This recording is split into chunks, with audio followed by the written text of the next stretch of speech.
చనిపోయి పాతి పెట్టబడెను. అప్పుడతడు పాతాళములో బాధపడుచు కన్నులెత్తి దూరము నుండి అబ్రహామును అతని రొమ్మున ఆనుకొని ఉన్న లాజరును చూచి, తండ్రివైన అబ్రహామా, నా యందు కనికెరపడి తన వ్రేలి కొనను నీళ్ళలో ముంచి నా నాలుకను చల్లార్చుటకు లాజరును పంపుము. నేను ఈ అగ్ని జ్వాలలో యాతన పడుచున్నానని కేకలు వేసి చెప్పాను. చాలా ప్రార్థన చేసుకుందాం. మహాపరిశుద్ధుడా, మహాగణుడా, మహోన్నతుడా, సర్వాధికారి అయిన మా ప్రభు, నీ శ్రేష్టమైన ఘనమైన మహోన్నతమైన నామమునకు ఈ ఉదయకాలమున కృతజ్ఞత, స్తుతి, స్తోత్రం, వందనములు సమర్పించుకొనుచున్నాం. తండ్రి, చదువుబడిన లేఖన భాగమును దీవించండి, ఆశీర్వదించండి. పరిశుద్ధాత్మదేవ, అర్థమయ్యే రీతిలో మాకు బోధించండి, మాతో మాట్లాడండి. మీరు మాట్లాడితే మా జీవితాలు వెలుగుతాయి, మేము బ్రతుకుతాము. తండ్రి నైనా, నీ వాక్యం మమ్మలను వెలిగిస్తుంది, మీ వాక్యం మమ్మల్ని బ్రతికిస్తుంది కనుక శ్రద్ధగా విని మా జీవితాలను వెలిగించుకొని మేము ఈ భూలోకంలో నీ కొరకు బ్రతుకుటకు సహాయం చేయము. యేసుక్రీస్తు ప్రభు నామమున ప్రార్థించి వేడుకొనుచున్నాము తండ్రి. ప్రియమైన దేవుని బిడ్డలారా, మనము చదువుకున్న ఈ లేఖన భాగములో ధనవంతుని గూర్చి, ఒక దరిద్రుడైన లాజరు గూర్చి వ్రాయబడి ఉంది. ఈ భూలోకములో ధనవంతుని జీవితం ఎలాగుందో, దరిద్రుడైన లాజరు యొక్క జీవితం ఎలాగుందో, ఈ లోకము దాటిన తరువాత ధనవంతుని యొక్క జీవితం ఎలాగుందో, దరిద్రుడైన లాజరు యొక్క జీవితం ఎలాగుందో అన్న విషయాలను యేసుక్రీస్తు ప్రభువారు మనము చదువుకున్న ఈ లేఖన భాగంలో తెలియజేశారు. ధనవంతుడు బీదవాడు, ధనవంతుడు పేదవాడు, ధనవంతుడు దరిద్రుడు అనేది ఈ లోకంలో ఉంది. ఈ లోకంలో ధనవంతులు ఉన్నారు, దరిద్రులు ఉన్నారు, కటిక పేదవారు ఉన్నారు. ఒక పూట అన్నానికి కూడా నోచుకొని నిరుపేద ప్రజలు ఈ భూమి మీద ఉన్నారు. దేవుడు ఏం తెలియజేస్తూ ఉన్నాడంటే, మన ప్రభు ఏం తెలియజేస్తూ ఉన్నాడంటే, ధనవంతుని జీవితం ఈ భూమి మీద ఎట్లుంటుంది, దరిద్రుని యొక్క జీవితం ఈ భూమి మీద ఎట్లుంటుంది, ఈ భూమిని దాటిన తరువాత అంటే మరణించిన తరువాత వారి జీవితాలు ఎలాగుంటాయో అన్న సత్యాలను దేవుడు ఇక్కడ మనకు తెలియజేశాడు. కాబట్టి మీరు శ్రద్ధగా వినాలని దేవుని పేరిట మీకు మనవి చేస్తూ ఉన్నాను. మార్కు సువార్త 10వ అధ్యాయం 17వ వచనం నుంచి 22వ వచనంలో ఒక ధనవంతుడు యేసు ప్రభు దగ్గరికి వచ్చాడు. మత్తయి సువార్త చదవద్దమ్మా, నేను చెప్తాను, మీరు శ్రద్ధగా వినండి. మత్తయి సువార్త 10వ అధ్యాయం 17వ వచనం నుంచి 22వ వచనంలో అక్కడ ఒక ధనవంతుని గురించి వ్రాయబడి ఉంది. అతడు యేసు ప్రభు దగ్గరికి వచ్చినాడు. వచ్చి ఏమని అడుగుతున్నాడంటే, సద్బోధకుడా, నేను నిత్య జీవానికి వారసుడను కావాలంటే నేనేం చేయాలి అని అడుగుతూ ఉన్నాడు. నేను పరలోకం పోవాలి, పరలోకం చేరాలి, ఆ పరలోకం నా స్వంతం కావాలి అంటే నేనేం చేయాలి అని అడుగుతూ ఉన్నాడు. అప్పుడు ప్రభు ఏం చెప్పాడంటే, అయ్యా, నీవు ధర్మశాస్త్రాన్ని అనుసరించు, ధర్మశాస్త్రంలో ఏం రాయబడి ఉంది, అక్కడ నీ పొరుగువాన్ని ప్రేమించు, నీ దేవుణ్ణి ప్రేమించు అని వ్రాయబడి ఉంది కదా, ఆ ఆజ్ఞలను పాటించు, నువ్వు పరలోక రాజ్యానికి వారసుడు అవుతావు అని చెప్పాడు. అయ్యా, నేను చిన్నప్పటి నుంచి ఇవన్నీ చేస్తూనే ఉన్నాను. నేను పొరుగువాన్ని ప్రేమిస్తున్నాను, దేవుని ప్రేమిస్తున్నాను, మందిరానికి వెళ్తూ ఉన్నాను, దేవునికి నమ్మకంగా ఉన్నాను, ఇవన్నీ చేస్తూనే ఉన్నాను. కానీ నాకు ఇంకా ఏదో ఒకటి కొరత, వెలితి కానొస్తుందయ్యా, ఇంకా ఏదో లోపం ఉంది నా లోపల అని నాకు అనిపిస్తూ ఉంది అని ప్రభువుని అడిగినాడు. నాకు ఇంకేం కొదవగా ఉంది, నేను అన్నీ చేస్తూ ఉన్నాను. ధర్మశాస్త్రం ఏమి చెప్పిందో, ఆ ధర్మశాస్త్రంలో ఏం రాయబడిందో, ధర్మశాస్త్రము ఒక మనిషి నుండి ఏమి కోరుకుంటుందో అవన్నీ నేను చేస్తూనే ఉన్నాను. చిన్ననాటి నుండి వాటన్నింటినీ నేను అభ్యాసం చేస్తూనే ఉన్నానయ్యా, వాటన్నింటినీ పాటించుతూనే ఉన్నాను. నాకు ఇంకేం కొదవగా ఉంది అని ప్రభువును అడిగాడు. అడిగితే ప్రభు ఏమన్నాడంటే, నీకు ఒకటి కొదువగా ఉంది. అమ్మ జాగ్రత్తగా వినండి. నీకు ఒకటి కొదువగా ఉంది. ఏమిటది? నీ ఆస్తినంతా అమ్మి బీదలకిచ్చి వచ్చి నన్ను వెంబడించు అన్నాడు. ప్రియమైన దేవుని బిడ్డలారా, అతనితో మాట్లాడిన మాట ఏమిటి అంటే, మన ప్రభువు అతనికి ఏం చెప్పాడంటే, నీ ఆస్తినంతా అమ్మి బీదలకిచ్చి వచ్చి నన్ను వెంబడించు. ఇదొకటే నీకు కొదువగా ఉంది. అన్ని పనులు చేశావు, అన్నీ చేశావు, ఒక్క పని మాత్రం చేయలేదు. ఏంటంటే, నీకున్న ఆస్తినంతా అమ్మివేసి అది పేదలకిచ్చేసి వచ్చి నన్ను వెంబడించాలి అని చెప్పాడు. అప్పుడు అతను మిగుల ఆస్తి గలవాడు గనక, చాలా ఆస్తి ఉంది, తరతరాలకు సరిపోయే ఆస్తి అతని దగ్గర ఉంది. దాన్ని వదులుకోవడానికి అతడు ఇష్టపడలేదు. ముఖం చిన్నబుచ్చుకున్నాడు. వ్యసన పడుతూ తిరిగి వెళ్ళిపోతూ ఉన్నాడు. ఎక్కడి నుంచి? ప్రభు దగ్గరికి వచ్చాడు. నాకేం కొదవ ఉంది? నేను పరలోక రాజ్యానికి, ఆ నిత్య జీవానికి వారసుడును కావడానికి నాకేం కొదవ ఉంది? నేను చిన్నప్పటి నుంచి ధర్మశాస్త్రంలో ఏం వ్రాయబడిందో అవన్నీ చేస్తూనే ఉన్నాను, నాకు ఇంకేం కొదవ ఉంది అని అడిగినాడు. తన ప్రశ్నకు జవాబు దొరికింది. నీకు కలిగిందంతా అమ్మి పేదలకిచ్చి వచ్చి నన్ను వెంబడించు అని ప్రభు చెప్పాడు. తనకు సమాధానం దొరికింది. కానీ దాన్ని పాటించకుండానే, ప్రభు చెప్పిన మాట వినకుండానే వ్యసనపడుచు ముఖమంతా చిన్నబుచ్చుకొని తిరిగి వెళ్ళిపోతూ ఉన్నాడు. వెళ్ళిపోతుంటే ప్రభు అన్నాడు, ధనవంతుడు పరలోక రాజ్యములో చేరుట కంటే సూది బెజ్జములో ఒంటె దూరుట సులభము అని అన్నాడు. ఏమో అర్థమవుతుందా? ధనవంతుడు పరలోక రాజ్యములో ప్రవేశించుట కంటే సూది బెజ్జములో ఒంటె దూరుట సులభము అని చెప్పాడు. సూది బెజ్జములో ఒంటె దూరుతుందమ్మా? ఒంటె దూరదు. అలాగే ధనవంతుడు కూడా పరలోక రాజ్యంలో ప్రవేశించుట, నిత్య జీవాన్ని పొందుట దుర్లభము, కష్టము, అతి కష్టము అని దేవుడు చెప్తూ ఉన్నాడు. ప్రియమైన దేవుని బిడ్డలారా, ధనవంతులు ఎందుకు పరలోక రాజ్యం చేరరు?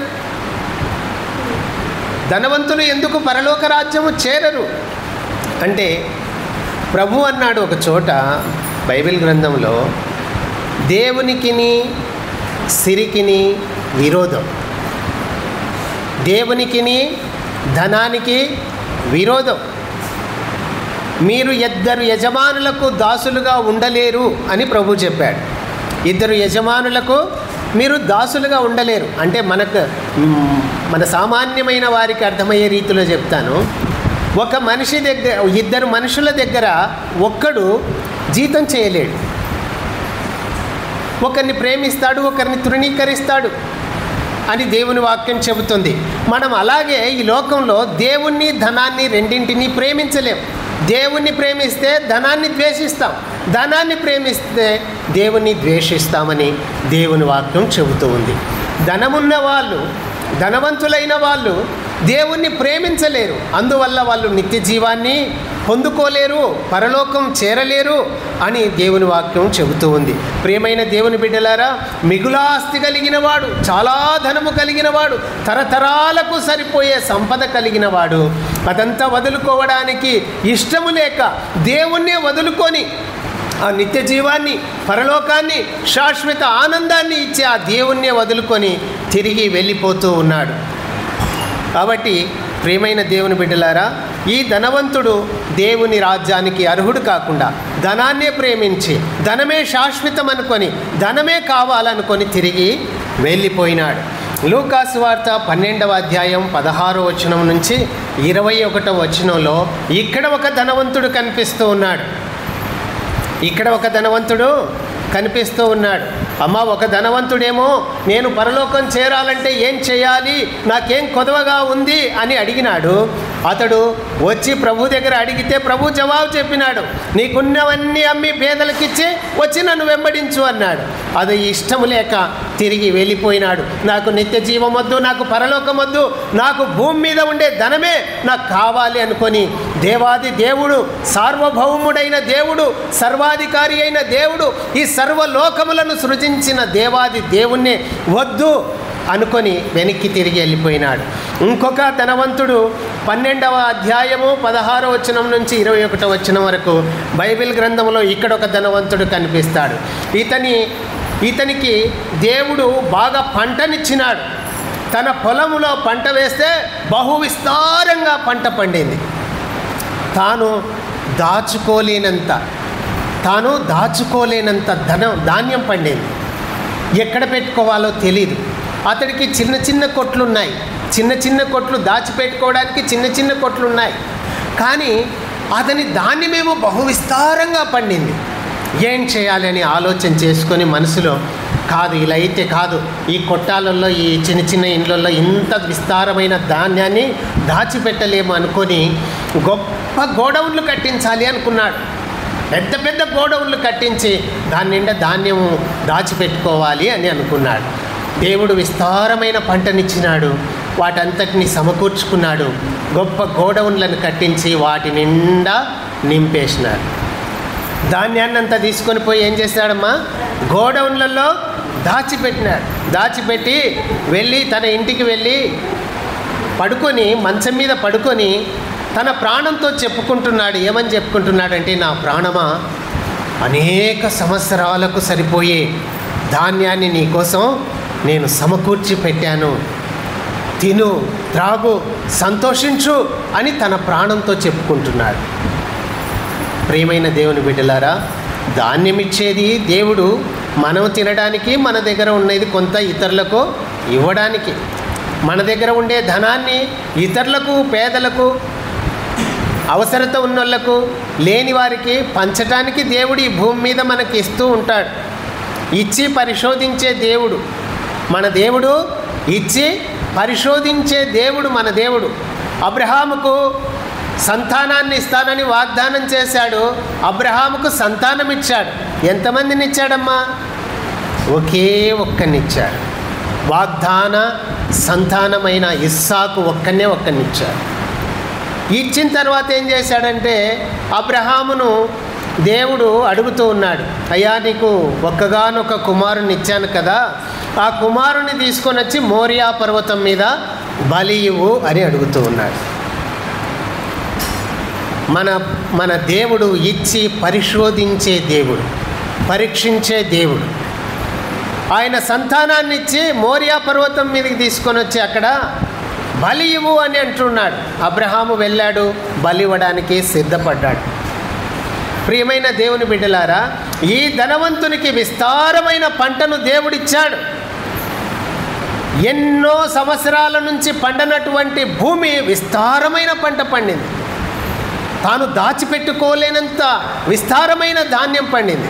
దాన్నంతటినీ సమకూర్చుకొని పెద్ద గోడౌన్లను కట్టి వాటిలో దాచిపెట్టి ఏమంటున్నాడంటే, అనేక సంవత్సరాలకు సరిపోయే ధాన్యాన్ని నేను సమకూర్చి పెట్టాను, నా ప్రాణమా తిను, త్రాగు, సంతోషించు అని తన ప్రాణంతో చెప్పుకుంటూ ఉన్నాడు. అయితే ప్రభు ఏమంటున్నాడంటే, వెర్రివాడా, ఈ రాత్రికే నీ ప్రాణాన్ని తీసుకుంటే, ఈ రాత్రికే నీ ప్రాణం పోతే అవన్నీ ఎవరివి? మనుషుని ఆలోచనలు చాలా విచిత్రంగా ఉంటాయి. మనుషుడు కొంతకాలానికి చనిపోవాలి, ఈ లోకాన్ని విడిచిపెట్టి వెళ్ళిపోవాలి.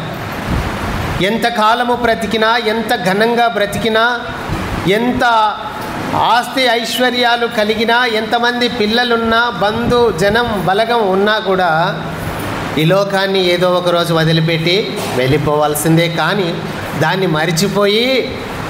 మర్చిపోయి నేను శాశ్వతంగా ఉంటాను, ఈ లోకమే శాశ్వతము, ఈ లోకమే స్థిరము, సంపాదించుకోవాలి, తినాలి, త్రాగాలి, ఎంజాయ్ చేయాలి, లోకాన్ని అనుభవించాలి అని మానవుడు తపన పడుతూ ఉన్నాడు.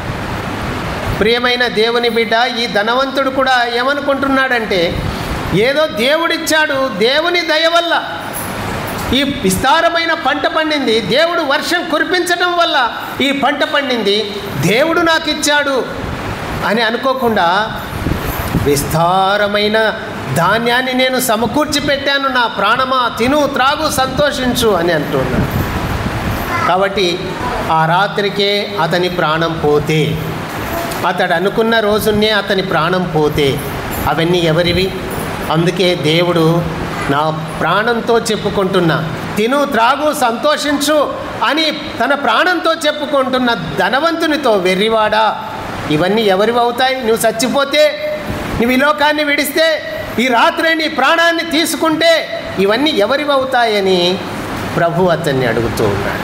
కాబట్టి ప్రియమైన దేవుని బిడ్డలారా, ఆస్తి అనేది, సంపద అనేది, ధనధాన్యాలు అనేటివి శాశ్వతం కాదు. మనిషి ఇక్కడ ఉన్నంత వరకే అవి ఉపయోగపడతాయి.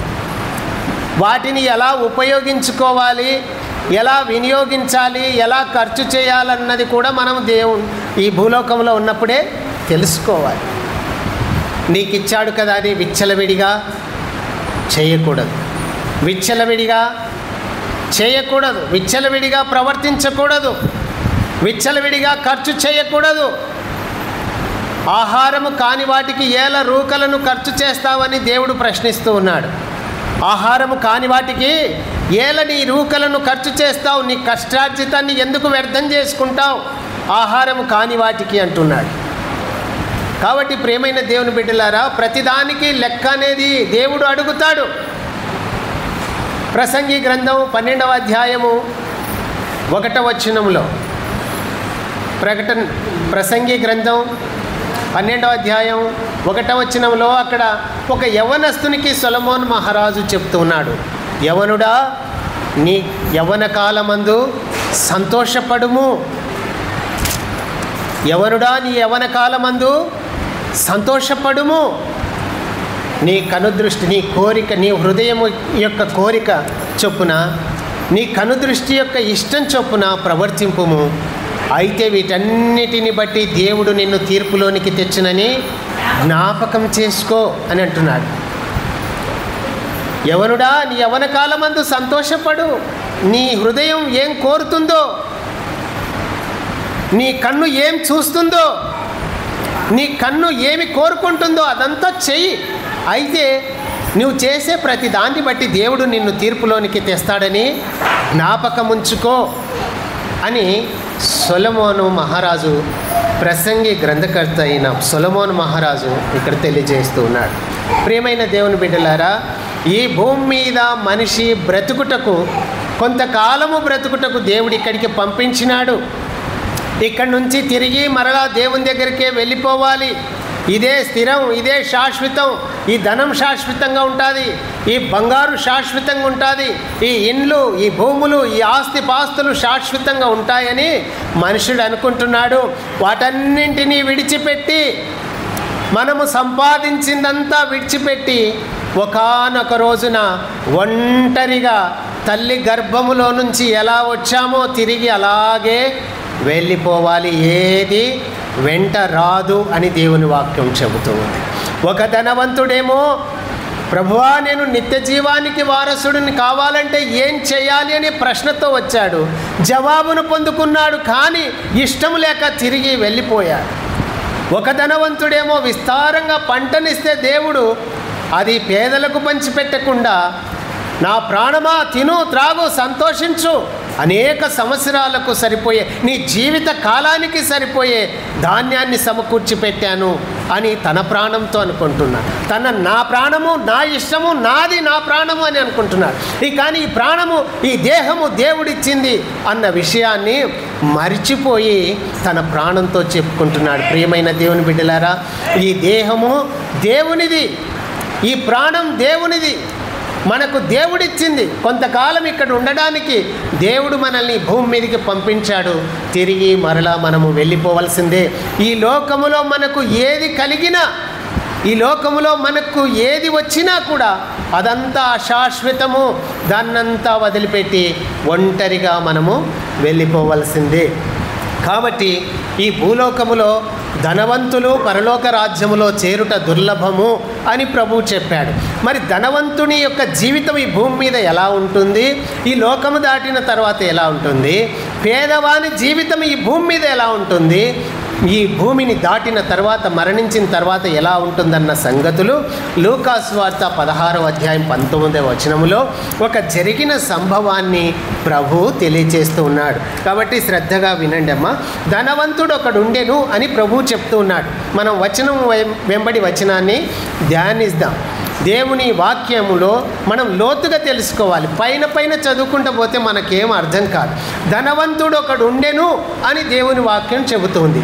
ధనవంతుడు ఒకడు ఉండెను అని అన్నాడు, కానీ అతని పేరును మాత్రం వ్రాయించలేదు. దేవుడు తన గ్రంథములో అతని పేరు, ఆ ధనవంతుని పేరు వ్రాయించలేదు. అతడు ధనవంతుడు, ఒకడు ఉన్నాడు ధనవంతుడు అని ప్రభు చెప్తూ ఉన్నాడు. అతని పేరు వ్రాయించడానికి దేవునికి ఇష్టం లేదేమో, అతని పేరు పలకడానికి దేవునికి ఇష్టం లేదేమో. ఎందుకంటే మనం కూడా అప్పుడప్పుడు అంటుంటాం, వాడి పేరు నా ముందు ఎత్తాకు, వాడి పేరు నా ముందు ఎత్తాకు అని అంటుంటాం. మనకిష్టం లేని వాళ్ళ పేర్లు వినడానికి కూడా మనకు ఇష్టం ఉండదు. అలాగే దేవుడు ఈ ధనవంతుడు ఒకడు ఉండేను అని చెప్తున్నాడు, కానీ అతని పేరును మాత్రం దేవుడు తన గ్రంథంలో వ్రాయించలేదు. ప్రియమైన దేవుని బిడ్డలారా, ఇతడు మంచి పేరు ప్రఖ్యాతులు గాంచిన వాడై ఉండొచ్చు, అతన్ని అందరూ పొగడుతూ ఉండవచ్చు, బా ధనవంతుడు అని.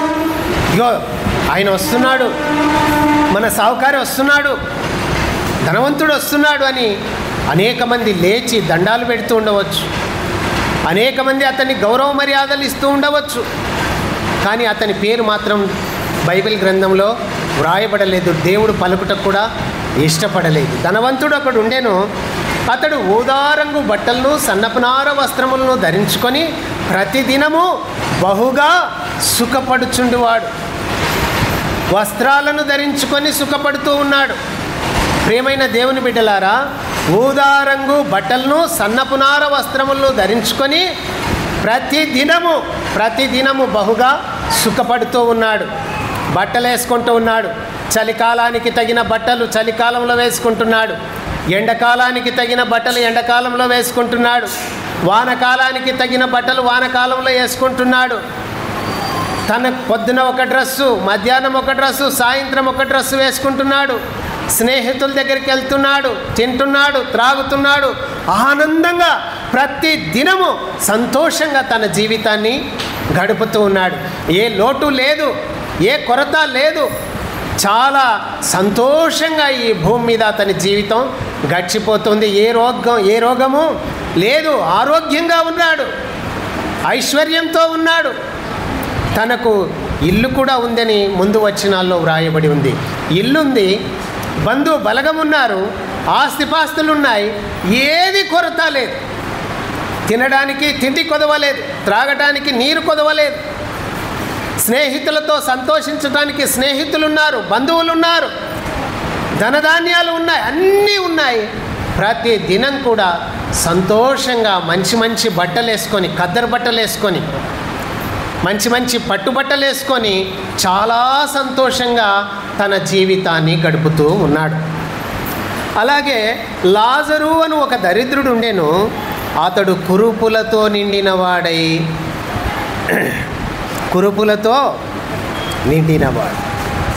లాజరు అను ఒక దరిద్రుడు ఉన్నాడు, అతడు కురుపులతో నిండినవాడు అని దేవుని వాక్యం చెబుతుంది.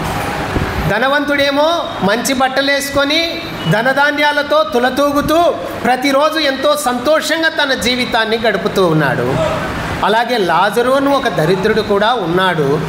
అతని ఒంటి నిండా ఏమున్నాయంట? కురుపులు. అతని ఒంటి నిండా కురుపులు వేసినాయి, పుండ్లు, చీము కారుతూ ఉంది, రక్తం కారుతూ ఉంది. వైద్యం చేయించుకోవడానికి, డాక్టర్ దగ్గర చూపించుకోవడానికి డబ్బులు లేవు. చాలా పేదవాడు, దరిద్రుడు. అతని ఒంటి మీద కూడా బట్టలు లేవు. చాలా కఠినమైన పేద పరిస్థితుల్లో ఉన్నాడు ఈ దరిద్రుడైన లాజరు. లాజరు అని ఒక దరిద్రుడు ఉండెను అని దేవుని వాక్యంలో వ్రాయబడింది. ప్రియమైన దేవుని బిడ్డలారా, ఆ దరిద్రుని యొక్క పేరు పలకడానికి ప్రభు ఇష్టపడ్డాడు. ధనవంతుని పేరు పలకడానికి దేవుడు ఇష్టపడలేదు. దరిద్రుని యొక్క పేరు పలకడానికి మన ప్రభు ఇష్టపడ్డాడు. తన గ్రంథములో బైబిల్ గ్రంథంలో తన వాక్యములో ఆ దరిద్రుని యొక్క పేరు వ్రాయించడానికి దేవుడు ఇష్టపడ్డాడు.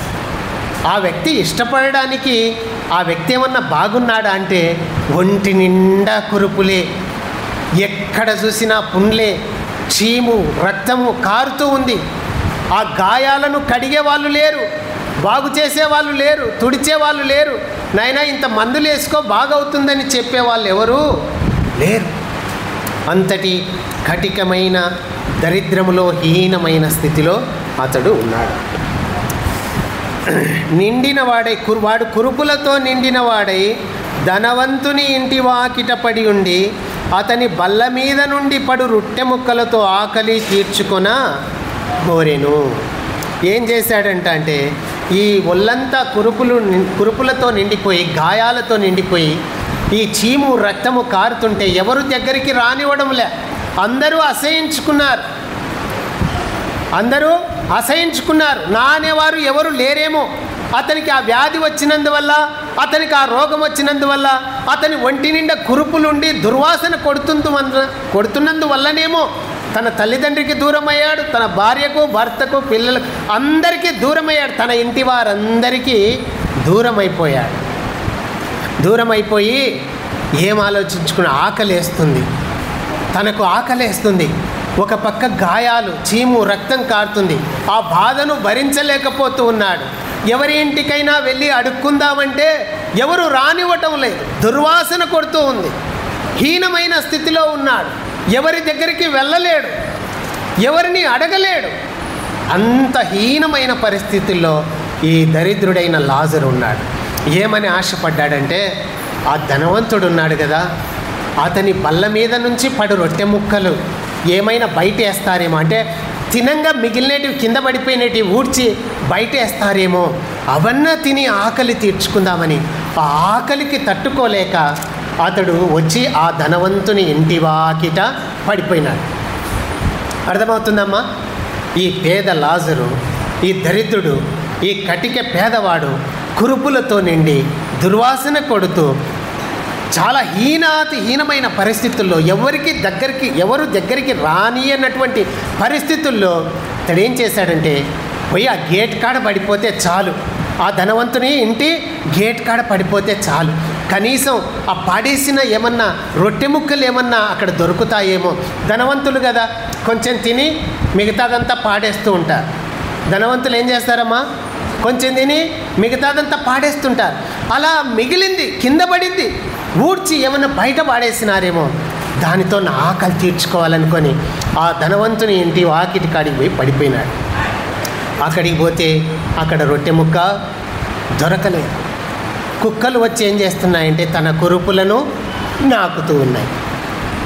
కుక్కలు వచ్చి తన కురుపులను నాకుతూ ఉన్నాయి, తన పుండ్లను, ఆ చీము రక్తాన్నంతా కుక్కలు నాకుతూ ఉన్నాయని దేవుని వాక్యం చెబుతూ ఉంది. అతడు ఎటువంటి పరిస్థితుల్లో, ఎటువంటి దుర్భరమైన పరిస్థితుల్లో ఉన్నాడో దేవుని వాక్యం మనకు తెలియజేస్తుంది. అంతటి హీనాతిహీనమైన పరిస్థితుల్లో లాజరు ఉన్నాడు. కుక్కలు వచ్చి తన కురుపులను నాకుతూ ఉన్నాయి. ఎవరు దగ్గరికి పోయినోళ్ళు కాదు, ఆ గాయాలను దూది తీసుకొని ఎవరు తుడిచినోళ్ళు కాదు, ఎవరు జాలి పడినోళ్ళు కాదు. ఇంత రొట్టె ముక్క ఇద్దాము, వీడి పరిస్థితుల్లో ఉన్నాడు కదా అని జాలి తెలిసిన వారు ఎవరూ లేరు. చాలా ఘోరమైన పరిస్థితుల్లో ఆ గేటు దగ్గర పడిపోయినాడు. పోయి కుక్కలు వచ్చి కురుపులు నాకుతున్నాయి. ఈ ధనవంతుడేమో పొద్దున ఒక డ్రెస్సు, మధ్యాహ్నం ఒక డ్రెస్సు, సాయంత్రం ఒక డ్రెస్సు వేసుకొని మంచి ఊదారంగు బట్టలు, సన్నపునార వస్త్రాలు వేసుకొని బయటికి లోపలికి పోతున్నాడు. ఇంట్లోకి పోతున్నాడు, బయటకు వస్తున్నాడు, స్నేహితులతో సంతోషిస్తున్నాడు, తింటున్నాడు, త్రాగుతున్నాడు, ఎంతో ఆనందంగా ప్రతిదినం తన జీవితాన్ని గడుపుతూ ఉన్నాడు. గేట్ కాడ పడిపోయినాడే, ఆని వైపు కన్నులెత్తి కూడా చూడలేదు. తన వైపు, ఆ లాజరు వైపు, ఆ దరిద్రుని వైపు కన్నులెత్తి కూడా చూడలేదు. అసహించుకున్నాడు. నా ఇంటి దగ్గర పడినాడే, ఈడు రోత వాసన, ఈడు నా ఇల్లే దొరికిందా వీనికి అనుకున్నాడేమో. కన్నెత్తి కూడా చూడలేదు. ప్రియమైన దేవుని బిడ్డలారా, కన్నెత్తి కూడా చూడలేదు. ఎంతో ధనముంది, ఎంతో సంతోషంగా గడుపుతూ ఉన్నాడు, తింటున్నాడు, త్రాగుతున్నాడు, స్నేహితులతో ఆనందిస్తూ ఉన్నాడు. తన శరీరాన్ని కప్పుకోవడానికి మంచి మంచి బట్టలు వేసుకుంటూ ఉన్నాడు. ఈ దేహము దేవుంది అని మర్చిపోయినాడు.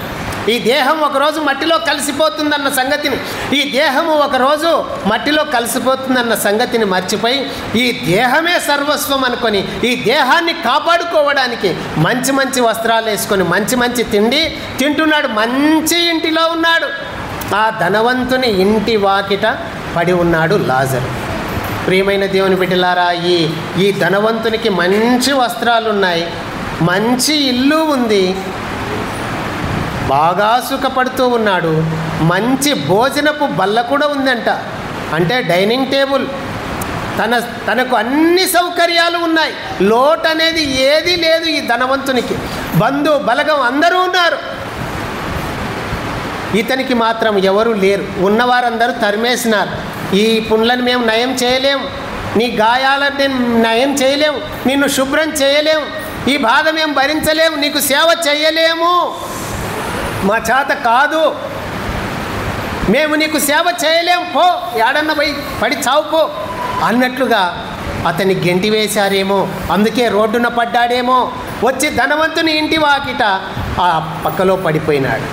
కుక్కలు వచ్చి కురుపులు నాకుతూ ఉన్నాయి, కానీ ఎవరు ఆదరించిన వారు, దగ్గరికి తీసుకున్న వాళ్ళు ఎవరు లేరు.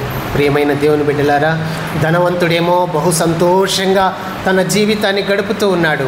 దరిద్రుడేమో ఏమీ లేనివాడై ఒక రొట్టె ముక్క, ఒక చిన్న రొట్టె ముక్క దొరికితే ఆకలి తీర్చుకుందామని ఆకలితో అలమటిస్తూ ఎంతో బాధ, ఎంతో కన్నీరు, ఎంతో కష్టముతో అక్కడికి వచ్చినాడు. కానీ అతని కోరిక తీరలేదు. భూమి మీద లాజరు యొక్క కోరిక తీరలేదు, అతని ఆకలి తీరలేదు, అతని ఆశ తీరలేదు. ఈ భూమి మీద ధనవంతుడు తనకు ఇష్టమైనట్లుగా, తనకు అనిపించిందల్లా, తనకు కలిగిందల్లా నెరవేర్చుకుంటూ ఉన్నాడు. తానేమో విలాసవంతంగా బ్రతుకుతున్నాడు. లాజరు దరిద్రుడేమో చాలా కటిక దరిద్రాన్ని అనుభవిస్తూ ఉన్నాడు. ఈ భూమి మీద వీరిద్దరి పరిస్థితి ఇది. అప్పుడు చూద్దామమ్మా, తరువాత 22వ వచనం, ఆ దరిద్రుడు చనిపోయి దేవదూతల చేత అబ్రహాము రొమ్మున ఆనుకొనుటకు కొనిపోబడెను, ధనవంతుడు కూడా చనిపోయి పాతిపెట్టబడెను. అప్పుడు ఏం జరిగిందంటే, ఈ కుక్కలు వచ్చి కురుపులు నాకుతూ ఉన్నాయి. ఎవరు ఒక రొట్టె ముక్క కూడా ఇవ్వలేదు. ఆ ధనవంతుని ఇంటి ముందర పడిపోయాడు, ఆ గేట్ కాడ పడిపోయాడు. ఆ ధనవంతుడు వస్తూ ఉన్నాడు, చూస్తూ ఉన్నాడు, పోతూ ఉన్నాడు, కానీ ఏనాడు కూడా ఒక రొట్టె ముక్క వేసినవాడు కాదు. అయితే ఈ దరిద్రుడు చనిపోయాడు. ఈ దరిద్రుడు చనిపోయాడు. చనిపోయినప్పుడు తనకు నాన్న వాళ్ళు ఎవరు లేరు కాబట్టి అతన్ని పాతిపెట్టినారో లేదో తెలియదు. దేవుని వాక్యంలో ఆ విషయము వ్రాయబడలేదు. కానీ అక్కడ తన కురుపులను నాకిన, ఆ చీము రక్తాన్ని నాకిన ఆ కుక్కలే అతన్ని తినివేసేయాము. దేవుని వాక్యంలో వ్రాయబడలేదు. కానీ దేవదూతలు, ఆ లాజరు, ఆ దరిద్రుడు చనిపోయి దేవదూతల చేత అబ్రహాము రొమ్మున ఆనుకొనుటకు కొనిపోబడి. ఎవరు తీసుకొని పోయినారమ్మా ఇతన్ని? అతడు చనిపోయిన వెంటనే దేవదూతలు వచ్చి అతన్ని తీసుకొని ఎక్కడికి వెళ్ళారంట? అబ్రహాము రొమ్మున ఆనుకొనుటకు. అబ్రహాం పక్క సీట్లో కూర్చోవడానికి, అబ్రహాము పక్క సీట్లో కూర్చోవడానికి. అబ్రహాము రొమ్మున ఆనుకొనుట కంటే అబ్రహాం పక్క సీట్లో కూర్చోవడానికి ఈ దరిద్రుడైన లాజర్ను దేవదూతలు తీసుకొని వెళ్ళారు. దేవదూతలు ఎలా వచ్చారు? దేవుడు పంపించాడు. దేవుడు దేవదూతలను పంపించాడు. నా దాసుడు, నా కుమారుడు ఈ లోకాన్ని విడవబోతున్నాడు, నేను పిలవబోతున్నాను, వెళ్ళి ఘనంగా అతన్ని తీసుకొని రండి అని దేవదూతలను పంపించాడు. ప్రియమైన దేవుని బిడ్డలారా, ఈ భూలోకములో ఎంత హీనాతిహీనమైన బ్రతుకు బ్రతికినా అతడు ప్రాణము విడవగానే, తన దేహాన్ని విడిచిపెట్టగానే దేవదూతలు అతని కోసం దిగి వచ్చారు. పరలోకం నుండి ఈ భూలోకానికి దేవదూతలు దిగి వచ్చారు. అంత శ్రేష్టమైన జీవితాన్ని, అంత నమ్మకమైన జీవితాన్ని దేవుని కోసం బ్రతికాడు. తన శరీరం కృషించిపోయినా, తనకు ఆకలైనా, అందరూ విడిచిపెట్టినా, అందరూ కాదనుకున్నా, నీ వద్దు పో అనుకున్నా, బయటికి త్రోసేసిన, రోడ్డు మీద తన జీవితాన్ని పడవేసినా కూడా తాను భయపడలేదు.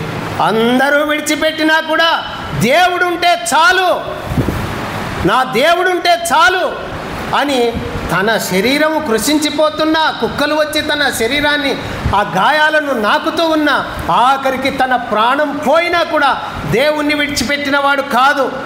అందుకోసమే దేవుడు దేవదూతలను పంపించాడు లాజరును తీసుకొని రమ్మని. తీసుకొని పోయినారు. ఇంత హీనాతిహీనమైన వాసన కొడుతున్న, దుర్వాసన కొడుతున్న, దుర్భరమైన జీవితాన్ని గడిపిన ఆ లాజరును తీసుకొని పోయి దేవదూతలు ఎక్కడ పెట్టారంటే అబ్రహాము రొమ్మున సింహాసనం, మహాసింహాసనం మీద అబ్రహాం కూర్చునే ఆ పక్క సీట్లో లాజరును తీసుకొని పోయి కూర్చోపెట్టారు. ప్రియమైన దేవుని బిడ్డ, ఈ లోకం దాటిన వెంటనే దేవుని బిడ్డలకు ఒక మహోన్నతమైన సింహాసనం ఉంది అని దేవుని వాక్యం చెబుతుంది. మన ప్రభువు కూడా చెప్పాడు. ఏమని చెప్పాడంటే, జయించు వానిని నా సింహాసనం మీద కూర్చుండనిచ్చేదను. నేను జయించి నా తండ్రితో కూడా ఆయన సింహాసనం మీద ఎట్లా కూర్చున్నానో అలాగే జయించు వానిని నా సింహాసనం మీద కూర్చుండనిచ్చేదను అన్నాడు. కాబట్టి ఈ భూలోకంలో జయించేవారు కావాలి, ఓడిపోయేవారు కాదు. కష్టం వస్తే, బాధ వస్తే, కన్నీరు వస్తే, దుఃఖం వస్తే దేవుణ్ణి విడిచిపెట్టి పోయేవాళ్ళు కాదు, దేవుని కోసం ప్రాణాలు పెట్టేవారు. ఈ శరీరం పోయినా, ఈ ప్రాణం పోయినా, భూములు పోయినా, ఆస్తులు పోయినా, పిల్లలంతా పోయినా, యోబు భక్తుని వలె నిక్కచ్చిగా భార్య ఒకవైపు నువ్వు దేవుణ్ణి దూషించి చనిపో, ఇంకెందుకు బ్రతికినావు, ఆస్తివా పిల్లలువా అందరు పోయిరి, ఇంకెందుకు నువ్వు దేవుణ్ణి దూషించి మరణమైపో, చచ్చిపో అని దూషిస్తూ ఉన్నా యోబు ఏమన్నాడో తెలుసామా? యోబు అనే భక్తుడు ఏమన్నాడో తెలుసా? మూర్ఖురాలు మాటలాడినట్లు మాట్లాడుచున్నావే, దేవుని వలన మేలేనా, కీడు అనుభవింప తగదా అని యోబు అన్నాడు. చాలామంది ఈ దినాలలో మనం చూస్తున్నాం, సంఘాలను విడిచిపెట్టిపోతూ ఉన్నారు. ఆ పాస్టర్ ఎక్కడి నుంచో వచ్చాడు, ఆయన ప్రార్థన చేస్తే దయ్యాలు పోతున్నాయి, భూతాలు పోతున్నాయి, ఆయన ప్రార్థన చేస్తే మన రోగాలు పోతున్నాయి, కష్టాలు పోతున్నాయి, బంగారు ధనధాన్యాలు అన్నీ వచ్చేస్తాయని సంఘాన్ని విడిచిపెట్టి పారిపోయి ఎక్కడెక్కడో తిరుగుతూ ఉన్నారు. ప్రియమైన దేవుని బిడ్డలారా, దేవుని వల్ల మేలేనా, కీడు అనుభవింప తగదా? కష్టం వస్తే ఓర్చుకోలేవా? బాధ వస్తే ఓర్చుకోలేవా? రోగం వస్తే ఓర్చుకోలేవా? జయించలేవా? ఈ దేహాన్ని, ఈ లోకాన్ని, ఈ ప్రపంచాన్ని జయించలేవా? ఆ జయించి దేవుని రాజ్యంలో చేరాలని దేవుడు కోరుకుంటున్నాడు. నువ్వు పిరికి పందగా ఓడిపోయి, పడిపోయి, చెడిపోయి, లోకంలో కలిసిపోయి నువ్వు దేవుణ్ణి చేరలేవన్న సంగతిని దేవుడు మనం చదువుకున్న లేఖన భాగంలో దరిద్రుడైన లాజరు ద్వారా మనకు తెలియజేస్తూ ఉన్నాడు. ప్రియమైన దేవుని బిడ్డలారా, ధనవంతుడు చనిపోయి పాతి పెట్టబడెను అని దేవుని వాక్యంలో వ్రాయబడింది. ఆ ధనవంతుడు కూడా చనిపోయి పాతి పెట్టబడెను. చాలా హంగామగా తప్పెట్లు, మేళాలు తీసుకొని, బ్యాండ్ మేళాలు తీసుకొని ఊరేగించుకుంటా తీసుకొని పోయి పాతి పెట్టినారు. బంధు బలగం, ఊర్లో ఉన్న వాళ్ళందరూ వచ్చారు, బాగా ఊరేగించుకుంటా తీసుకొని పోయి అతన్ని పాతి పెట్టారు. పాలరాతి సమాధి కట్టించారేమో ధనవంతుడు కాబట్టి. అప్పుడతడు, ధనవంతుడు కూడా చనిపోయి పాతి పెట్టబడెను. అప్పుడతడు పాతాళములో బాధపడుచు. ఎక్కడున్నాడమ్మా? ఇక్కడ కళ్ళు మూసినాడు భూమి మీద. ప్రతి దినం సుఖపడేవాడు, ఎంతో ఆనందంగా బ్రతికేవాడు, ఏ లోటు లేకుండా, ఏ కొరత లేకుండా ఎంతో సంతుష్టిగా బ్రతికేవాడు. తన కన్ను ఏం చెప్తుందో, తన హృదయం ఏం చెప్తుందో ఆ విధంగా నడిచినవాడు చనిపోయాడు. ఒకరోజు వచ్చింది, చనిపోయాడు, పాతి పెట్టారు. అప్పుడు అతడు పాతాళములో బాధపడచ్చు. చనిపోయిన వెంటనే పాతాళానికి వెళ్ళిపోయినాడు. చనిపోయిన వెంటనే పాతాళానికి వెళ్ళిపోయినాడు. ఇక్కడ కళ్ళు మూశాడు, పాతాళంలో కళ్ళు తెరిచాడు. అగ్ని జ్వాలలు కాలుస్తూ ఉన్నాయి, పాతాళంలో బాధపడుతూ ఉన్నాడు. ఈ అగ్ని జ్వాలల చేత కాల్చబడుతూ ఉన్నాడు. పాతాళంలో గొంతెండుకపోతుంది, కేకలేస్తూ ఉన్నాడు. అగ్ని జ్వాలలు కాలుస్తూ ఉన్నాయి, శరీరం అంతా కూడా కాలిపోతుంది. కేకలు వేస్తున్నాడు, అయ్యో అయ్యో అయ్యో నేను ఈ బాధ భరించలేను అని కేకలేస్తున్నాడు. ఎందుకంటే చిన్న దెబ్బ కూడా తగలకుండా తన శరీరాన్ని మంచి మంచి బట్టలతో, వస్త్రాలతో, మంచి ఇంట్లో మంచి ఆహారంతో, చాలా సుఖ సంతోషాలతో ఈ భూలోకంలో తన శరీరాన్ని చాలా భద్రంగా కాపాడుకున్నాడు. ఒక జ్వరం వచ్చినా, ఒక వ్యాధి వచ్చినా, రోగం వచ్చినా వెంటనే డాక్టర్లు చాలా బాగా తన శరీరాన్ని కాపాడుకున్నాడు. చిన్న మచ్చ కూడా పడకుండా, ఒక చిన్న గాయం తగలకుండా తన శరీరాన్ని ఎంతో బాగా కాపాడుకున్నాడు. అటువంటి వాడు పోయి పాతాళములో పడ్డాడు, అగ్నిలో పడ్డాడు. అగ్ని జ్వాలలు కాలుస్తూ ఉన్నాయి. ప్రియమైన దేవుని బిడ్డలారా, ఆ మంటలకు తట్టుకోలేకపోయాడు. ఎందుకంటే ఎంతో బాగా సుఖంగా ఈ శరీరాన్ని బాగా పెంచి పోషించినాడు కాబట్టి ఆ అగ్ని జ్వాలలకు తట్టుకోలేకపోతూ ఉన్నాయి. ఎక్కడ చూసినా కాలిపోతుంది, బొబ్బల్లేస్తూ ఉన్నాయి. తన శరీరం అంతా గాయాలుగా అయిపోతూ ఉంది. ఈ శరీరం అంతా ఊడిపోతున్నట్టుగా అనిపిస్తూ ఉంది. ఆ అగ్ని జ్వాలలకు తట్టుకోలేక కేకలు వేస్తూ ఉన్నాడు. గొంతారిపోయింది, నీళ్లు లేవు. కేకలేస్తూ ఉన్నాడు, గొంతు తడారిపోయింది, నాలుక పిడిచగట్టుకొని పోతా ఉంది. దాహం తీర్చుకోవడానికి నీళ్లు లేవు. అప్పుడు చూశాడు, కన్నులెత్తి దూరం చూశాడు, చాలా దూరంగా చూశాడు.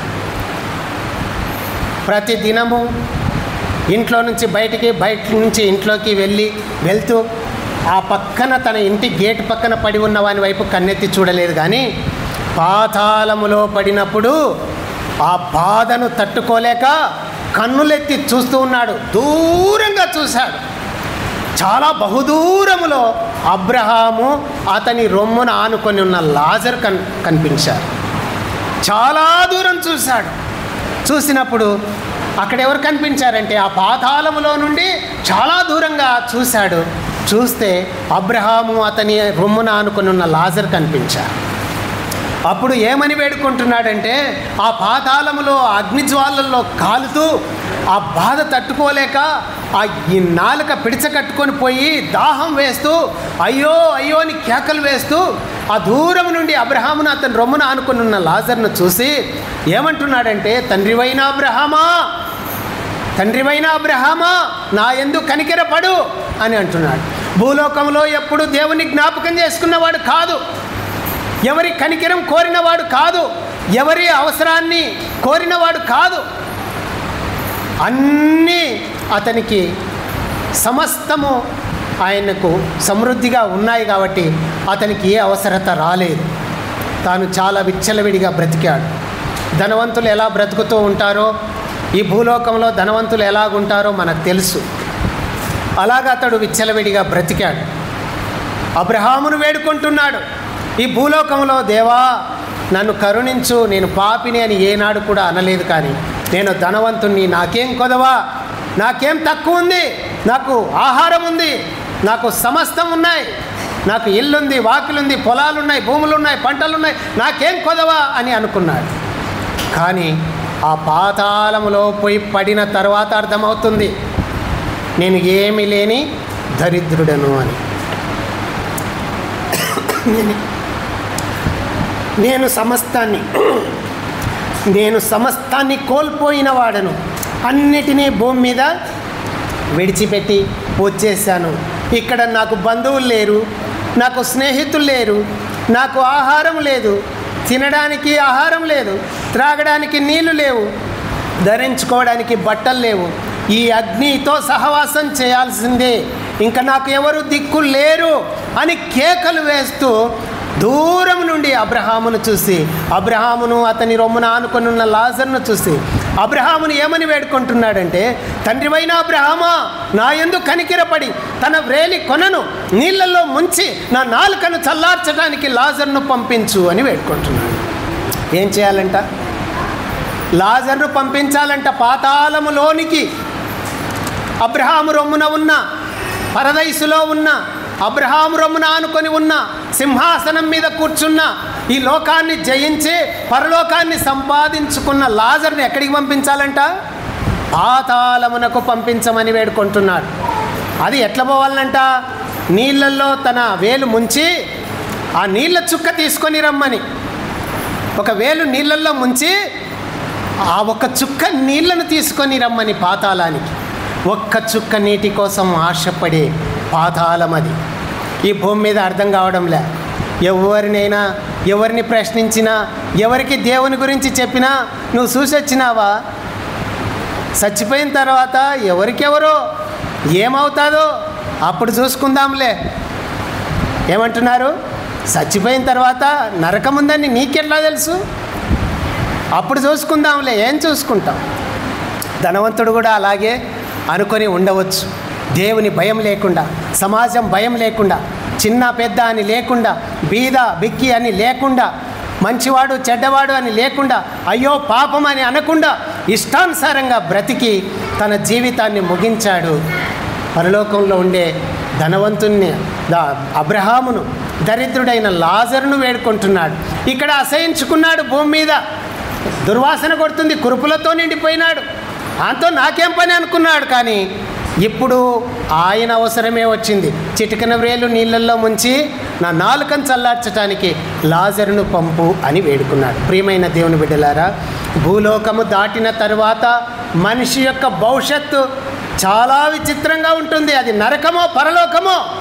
మరి నరకం పోతే ఎలాగుంటుందన్న సంగతిని దేవుడు తన వాక్యం ద్వారా తెలియజేశాడు. నరకం పోతే ఎలాగుంటుంది, పరలోకం పోతే ఎలాగుంటుంది అక్కడ అని ప్రభు తెలియజేశాడు. అబ్రహాం అంటున్నాడు, అయ్యా నీవు కోరుకుంటున్నావు కానీ లాజర్ను పంపించడానికి వీలు కాదు. అక్కడి వారు ఇక్కడికి, ఇక్కడి వారు అక్కడికి దాటిపోకుండా మధ్యన మహా అగాధం ఉంచబడి ఉన్నది. కాబట్టి వీలు కాదు. నీ జీవిత కాలంలో నీకు ఇష్టమైనట్టు సుఖం అనుభవించావు. ఇక్కడ లాజరు నెమ్మదిని అనుభవిస్తున్నాడు. కాబట్టి ఇది జ్ఞాపకం చేసుకొని ప్రభు ఆ ధనవంతునితో చెప్పడం జరిగింది. కాబట్టి ప్రియమైన దేవుని బిడ్డలారా, ఈ భూలోకంలో విచ్చలవిడిగా బ్రతికితే, మన ఇష్టానుసారంగా బ్రతికితే, ఒకరోజు మనం చనిపోయిన తర్వాత పాతాళము తన నోరును అపరిమితముగా తెరుచుకొని ఉన్నదని, పాపాత్ములందరూ దానిలో పడిపోవదురు అని దేవుని వాక్యము తెలియజేస్తూ ఉంది. కనుక ఈ భూమి మీద మన జీవితాన్ని జాగ్రత్త చేసుకోవాలి. ఆ ధనవంతులు ప్రవర్తించినట్లుగా మనం ప్రవర్తించకుండా, బ్రతికుండగానే, ప్రాణముండగానే, మన జీవితం ఈ భూమి మీద ఉండగానే, ప్రభువు రాకముందే, దేవుని రాకడ ఈ భూమి మీదకి రాకముందే మనం మారాలి. మారు మనసు పొందాలి, రక్షణ పొందాలి, పాప క్షమాపణ పొందాలి, పరిశుద్ధమైన జీవితం జీవించాలి, దేవుని కొరకు బ్రతకాలి, దేవుని కొరకే చనిపోవాలి, దేవుని కొరకు ఈ లోకాన్ని జయించాలని దేవుని పేరిట మీకు మనవి చేస్తూ ఉన్నాను. లాజరు అలా జయించి అబ్రహాం రొమ్మున ఆనుకొనుటకు దేవదూతల చేత కొనిపోబడ్డాడు. ధనవంతుడు ఓడిపోయి పాతాళములో పడి వేదనను, బాధను, అగ్ని జ్వాలల చేత కాల్చబడుతూ ఉన్నాడు. కాబట్టి ఏది శ్రేష్టమో మనమే నిర్ణయించుకోవాలని దైవవాక్యం మనకు సెలవిస్తూ ఉంది. ప్రార్థన చేసుకుందాం. అందరూ మోకరించండి, ప్రార్థన చేసుకుందాం. ప్రార్థన చేసుకుందాం. అందరూ కళ్ళు మూసుకోండి అమ్మా, ప్రార్థన చేసుకుందాం.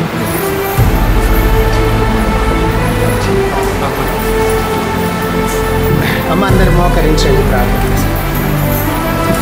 దూరమైరి ఆప్తులు విడచిపోయిరి స్నేహితులు, దూరమైరి ఆప్తులు విడచిపోయిరి స్నేహితులు, వేదనా రోదనా తీర్చిన యేసయ్యా, తల్లిలా తండ్రిలా కాచిన యేసయ్యా, వేదనా రోదనా తీర్చిన యేసయ్యా, తల్లిలా తండ్రిలా కాచిన యేసయ్యా, ఇంతకాలం నీదు కృపలో కాచిన దేవా, ఇంతకాలం నీదు కృపలో కాచిన దేవా, ఎన్ని ఏళ్ళు గడచినా, ఎన్ని తరాలు మారినా, ఎన్ని ఏళ్ళు గడచినా, ఎన్ని తరాలు మారని ప్రేమే నీదయ్యా, మార్చిన నా జీవితం నీకే యేసయ్యా, మారని వీడని ప్రేమే నీదయ్యా, మార్చిన నా జీవితం నీకే యేసయ్యా. ఇంతకాలం నీదు కృపలో కాచిన దేవా.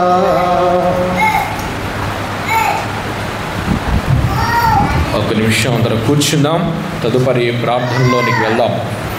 చాలా అద్భుతమైనటువంటి విషయాల్లో మనం ధ్యానించుకున్నాం. మానవ జీవిత పుట్టుక ఎంత ప్రాముఖ్యమో మరణము అంతకంటే ప్రాముఖ్యమైంది. చాలామంది పడుకున్నట్టు చనిపోయినారనుకో, తెల్లవారేసరికి ఏమనుకుంటారంటే ఎంత మంచి సాగు తెచ్చిపోయినాడో. ఏమంటారమ్మా? నిద్రలో పడుకున్నట్టు చచ్చిపోతే ఎంత మంచి సాగు తెచ్చిపోయినాడు అనుకుంటారు. కానీ దేవుని వాక్యం చెప్తుంది, మంచి సావు అనేది నొప్పి తెలియకుండా చచ్చిపోయినది మంచి సావు కాదు. మంచి సావు అంటే చనిపోయిన తర్వాత అతడు సుఖంగా ఉండడమే మంచి సావు కదా. నొప్పి తెలియకుండా చచ్చిపోవటం అనేది మంచి సావు కాదు, కానీ చనిపోయిన తర్వాత సుఖంగా ఉండేదే మంచి సావు. తర్వాత దినానికి ఫోటో ముందర పెట్టి ఆత్మకు శాంతి కలగాల స్వామి అని మొక్కుతూ ఉంటారు.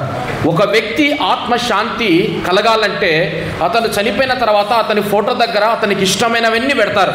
స్వీట్లు పెడతారు, అన్నీ పెడతారు. తాగేటోళ్ళగా తాగేది పెడతారు, తినేటోళ్ళకి తినేది పెడతారు, కక్క ముక్కన్ని పెడతారు.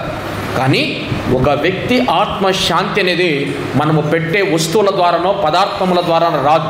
ఒక వ్యక్తి చనిపోయిన తర్వాత ఆ ఆత్మకు శాంతి కలగాలంటే బ్రతికున్నప్పుడు యేసు క్రీస్తు ప్రభును మనం తెలుసుకున్నప్పుడే చనిపోయిన తర్వాత శాంతి వస్తుంది. యేసు ప్రభు నమ్ముకోమనేది కేవలం మీ అప్పులు, మీ ఆరోగ్యాలు, మీ ఇబ్బందులు తీర్చబడతాయని కాదు. మీరు చనిపోయిన తర్వాత కూడా నిత్యత్వములో ఉంటారన్నదే దేవుని యొక్క ఉద్దేశం. యేసయ్య కేవలము భౌతికమైన అవసరతల కొరకు తీర్చడానికి చచ్చిపోలే. పరలోక రాజ్యములో దేవుని కొరకు మనం ఉండాలనే దేవుడు మన కొరకు చనిపోయినాడు. చాలా మంచిది. ప్రార్థన చేసుకొని మనం ముగించుకుందాం. తలలు వంచుదాం, కళ్ళు మూసుకొని ప్రార్థన చేసుకుందాం. పరిశుద్ధుడా, ప్రేమ కలిగిన ప్రియ పరలోకపు తండ్రి, మీ మహోన్నతమైన శ్రేష్టమైన నామమును బట్టి వందనములు, స్తోత్రములు నాయన. దేవా, ఇంతవరకు నాయన ధనవంతుడిని గూర్చియో లాజరును గూర్చియో మాకు బోధించిన మీ యొక్క మహోన్నతమైన సమయాన్ని బట్టి వందనాలు. నిజమే, ధనవంతుని స్వభావము మాలో లేకుండా మీరు కృప చూపండి ప్రభువా. ధనవంతుడికి చనిపోయిన తర్వాత తండ్రి అయిన అబ్రహాము కనబడ్డాడు, తన ఇంటి బయట ఉన్న లాజరు కనబడ్డాడు. అయ్యా, మేము బ్రతుకున్నప్పుడే, మీరు మాకు సమీపంగా ఉన్నప్పుడే మిమ్మల్ని అంగీకరించే మనస్సును, జీవితమును మీరు మాకు అనుగ్రహించమని ప్రార్థిస్తూ ఉన్నాం.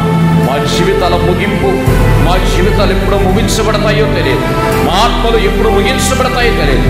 ఇచ్చిన ఈ సమయంలో మీ కొరకు బ్రతకడానికి కృప చూపండి. ఈ విన్న వాక్యము ప్రతి ఒక్కరి జీవితాలలో గొప్ప మార్పును కలిగించుటకై మీరు కృప చూపండి. వాక్యమును బోధించిన మీ దాసును బహుగా వాడుకోండి. కుటుంబాన్ని దీవించండి. మీ దాసుని నైనా మీ బలమైన ఆత్మాభిషేకముతో నింపి అనేక మందికి ఈ విధంగా వాక్యమును బోధించుటకై కృప చూపమని వేడుకొనుచున్నాను.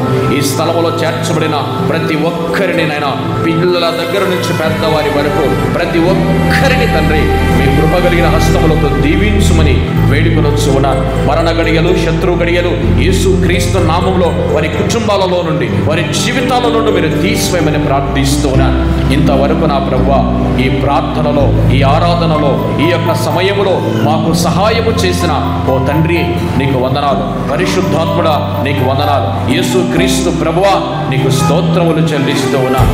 ఈ సమయంలో ప్రభువా మీరు చూపిన అమూల్యమైన విశేషమైన కృపను బట్టి కృతజ్ఞతాస్తుతులు చెల్లిస్తూ ముందున్న సమయంలో నాకు ఆశీర్వాదకరంగా ఉంచమని యేసు క్రీస్తు నామములో ప్రార్థించి వేడుకుంటున్నాము తండ్రి. ఆమేన్, ఆమేన్. మన తండ్రి దేవుని ప్రేమ, కుమారుడైన యేసయ్య కృప, పరిశుద్ధాత్మ దేవుని సహవాసం ఇది మొదలుకొని ప్రభు రాకడ పర్యంతరం వరకు సదాకాలము తోడై నడిపించును గాక. ఆమేన్, ఆమేన్. దేవుడు మిమ్మల్ని, మీ కుటుంబాన్ని దీవించును గాక. అందరికి వందనాలమ్మా.